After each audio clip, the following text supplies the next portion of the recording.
Simba. Kwa sisi watu wa Yanga tunaamini kwamba Simba alikuwa anatafuta kichaka cha kukimbilia na hiyo ikawa ni sehemu tayari amepata ya kukimbilia. Lakini tulikuwa tunamhitaji aje Taifa tumshone 5 ili tuende na vina kama mwana FA. Tumemgonga 5 na mara 5 mfululizo. Hiyo ilikuwa inatupeleka mbali sana kihistoria.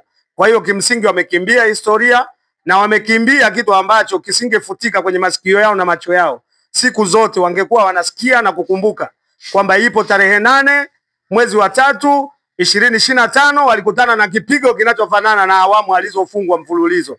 Tusingewaacha, 5 ilikuwa inawahusu kabisa. Lakini kwa kukimbia kwa njia hiyo, kwa kutumia vyombo vya mpira ili waweze kukimbia, kutumia kanuni na nini, kiafya ya mpira haipo hiyo kabisa.